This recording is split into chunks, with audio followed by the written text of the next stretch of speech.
First day working on the car and I broke it. Yep. Brilliant. Holy shit. Obi Trice, real name, no gimmicks.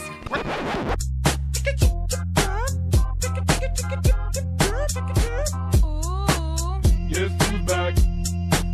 Back again. Guess who's back? Guess who's back? Guess who's back? Guess who's back? Oh yes! Yes, we are back, and more importantly, we are back working on Project Golf Mark II GTI. So yes, we are dialing it back to the old school GTI Mark II now. But before we get to work, we need to give this car really good goosey ganders. That way we can see exactly what we need to do, create a parts list, and yes, start figuring it out, I suppose. Right, time to figure out what the good, the bad, and the damn right ugly is then on this car.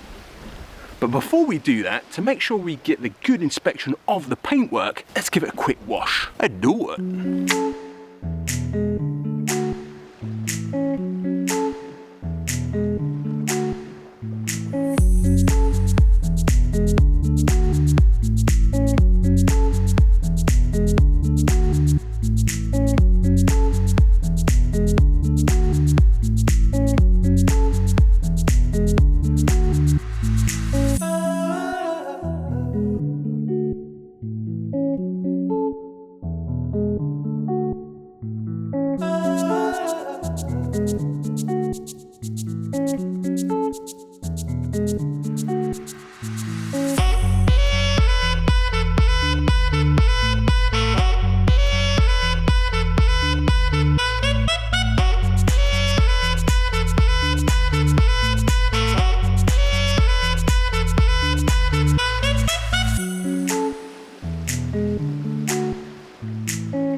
Where to start? Right, quick bit of news. So I received a comment after releasing the first video of the Golf from the previous owner. So he's been in touch, he's subscribed, so that's really cool. So yeah, don't worry Eric, it's in good hands. Yeah, and I might have a few questions for you during this video, so let me know.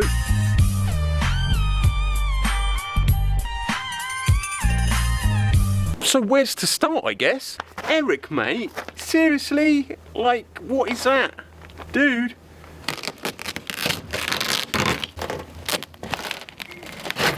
Got ya. Yes. So, okay then. Yeah, the bumper's taken a hit then. The screw at the front, where that screws in, is broken, and so is the bracket behind there. It kind of looks like it's repairable, but it's kind of like one of them burning questions. I'm going to see how much maybe a new front bumper is and make the decision from there. This window's looking good. I'll give it a bit of a clean up with just some paint gun cleaner. And actually the paint and everything on this wing's looking good, apart from it's got a hole in it. What's all that about? Is there meant to be a trim bit that goes in there? And I don't get it.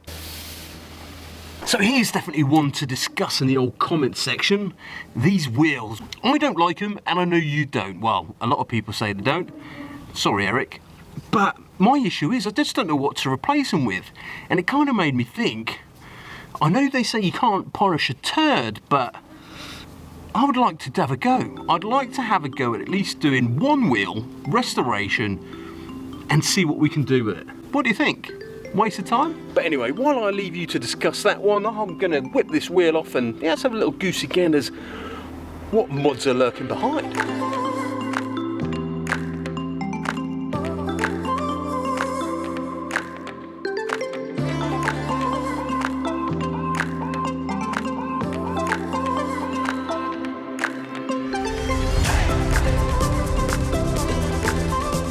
So the car sits on fully adjustable coilovers, and I only know this from having a peek in the back because there's no markings of a make on the front, not that I can see anyway. Yeah, I think it says tuning art. I'll try and show you as best I can. I can't actually remove the back wheels because it has a locking nut on there and I can't find the lock thing. Eric, right, listening? Hook me up. But anyway, slightly wimpy brakes on the front, if I'm honest, but then it's not like I'm going to be driving this at epic speeds or nothing. Good thing is though, these discs are actually looking really good. A little bit of obviously just surface rust, but yeah, even the pads are all in good nick. There's a few signs of rubbing in there. Obviously, gangster stance does come at a price. There are some gouges in the tyres, and that's probably why this wheel arch is slightly bent out of shape here at the top. And same on the other side. Well, I can see why it doesn't have any inner fender bits. But anyway, before we drop the car on the ground, let's have a quick goosey ganders underneath. Have a look at this exhaust. Yes. Yeah, the underneath of this car is actually looking really tidy. It's one of the reasons why obviously attracted me to it, being from, obviously coming from south of Spain. So yeah, it does look really clean. Way cleaner than any car normally kind of at this age. If you imagine it's had over 30 years of being exposed to the elements. And yeah, it's actually looking really tidy down there. All the suspension arms, suspension components, they're all looking really clean, so thumbs up. So the bodywork as a whole is actually all looking pretty tidy. The paint can't be the original paint, but it looks like it's got a really good layer of paint. Perhaps it just needs a little bit of a spruce up. Obviously that missing trim there down on the bottom. Like I say, any ideas of any part numbers or potential where I can get it from? So I think as perhaps I'm going to have to replace that trim. Perhaps it's a wise idea then to replace that one while I'm at it. Yeah, BBS stickers seem to feature quite regularly on this car, and we kind of both know they're Ronol or yeah, they're not BBS, so we either need to buy some BBS wheels or get rid of that. Okay, so now to the back of the car. I'm kind of work from the top and the way down. This I believe must be a mod, because I imagine probably the original aerial was sort of on one of the wings. So yeah, this rear bumper is all actually like new. It's really in good nick. The only issue here on the back is this back badge. I'm not really quite sure what all that jubbins and gunk is all over there. It looks like just a bad, it's just not been glued on properly. I mean, oh, there we go. Okay, well, yeah, whatever. So kind of on this side is where the main, I guess, bodywork damage is. You can see where the paint's come off. It's quite, you know, the rust is starting to come, obviously, on that surface. So that needs to be treated quite quickly. This is probably going to be one of the first repairs I end up doing on this car. Should be pretty straightforward. Again, on this side of the car, perhaps the trim on this side is looking a little bit worse for wear, to be honest. I don't know if it's just the fixtures and fittings. Maybe, I don't know, renovate this plastic, or, like I say, depending on the price of the new ones.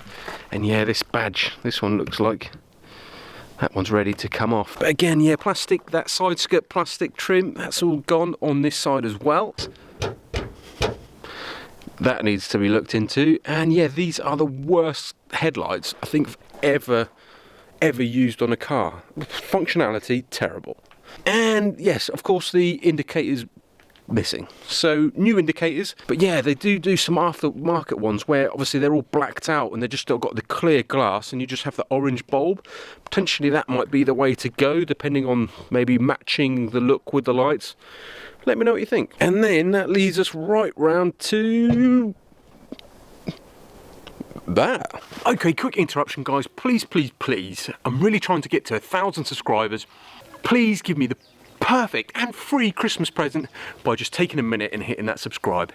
It means so much. Back to work. Yes, the engine. Now, I believe this is the 110 bhp. It's the 8-valve, 1.8 litre. I believe it's just sort of the standard Mark II GTI engine. As far as I can tell, there are no mods. I'll let you have a look. But yeah, I can't see any clear modifications on the engine. Certainly airbox, everything like that, the carburetor, everything seems pretty standard. And yeah, it does obviously have a little bit of a universal layer of oil all over the crank casing. Now, further inspection, I'd probably say that the breather valve, or yeah, the idle control valve, does seem to have, looks like it does need replacing.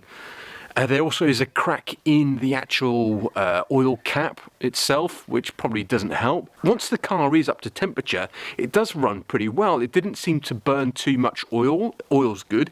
The coolant, which I just topped up a little bit, obviously before taking the 800-kilometre road trip home, is exactly the same spot as I left it, although I did see a little bit of a leak through one of the gaskets. What else? Yeah, on start up in the mornings, it does plume a bit of white smoke, but I believe that's more to do with condensation build-up in the exhaust, because once it heats up, we're all pretty good. I do think it does probably run a little bit rich, whether it's been sort of tweaked to do that, to make this crackle and pops, which, to be fair, I did enjoy the crackle and pops. But yeah, it's yeah, it seems to be pretty good. Hopefully there are people with experience of these engines that can help me out in the comments below. Please do. So yeah, ideally I'd like to do as much engine kind of rebuilding and getting this back to being as good as it can be. But yeah, let's give it a bit of a clean up, shall we? So time to give the engine a little bit of a clean up, and I'm going to be using the same product that I used on the Wimpy. Now, I've been asked about this product a couple of times in the comments.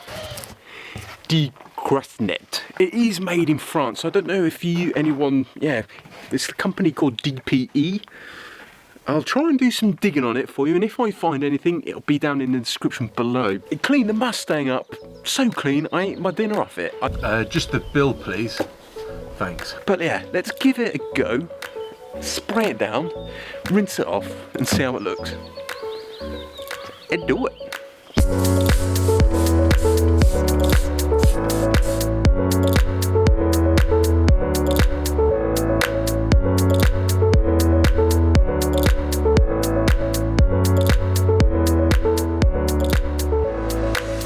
So I sprayed it down. This is the really hard bit now. I'm just going to go make myself a cup of tea and just let the product do the work so I don't have to.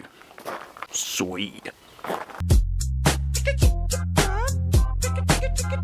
I think that's just about time. I think it's cooked.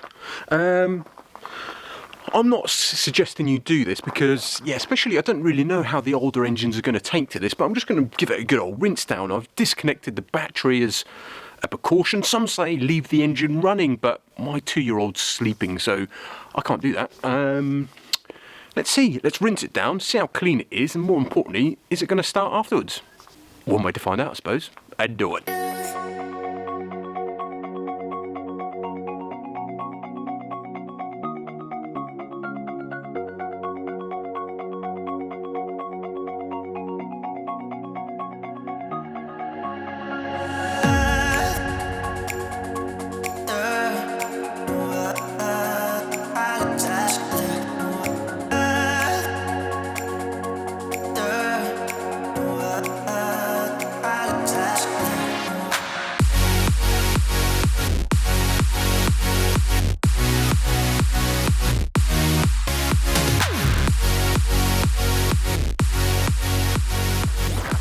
Okay, so perhaps not quite ready to eat my dinner off it, but definitely massive improvements. But I suppose the burning question is, yeah, have I just completely wrecked it? Let's see if she starts. Let's turn the key and find out.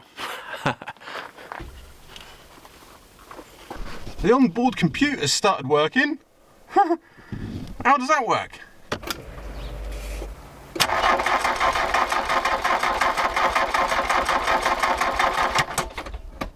Let's try again.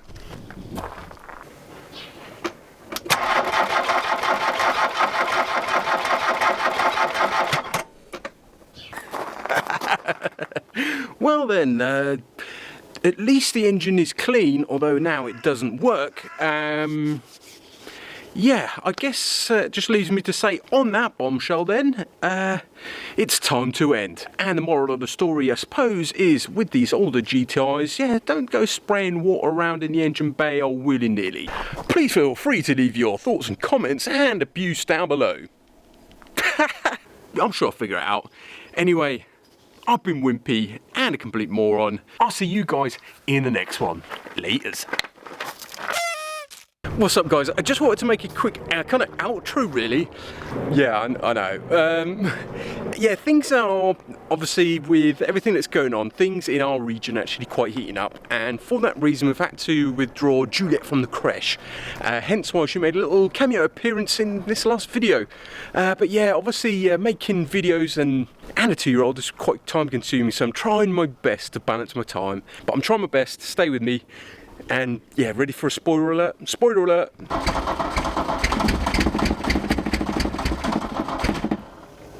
It's trying.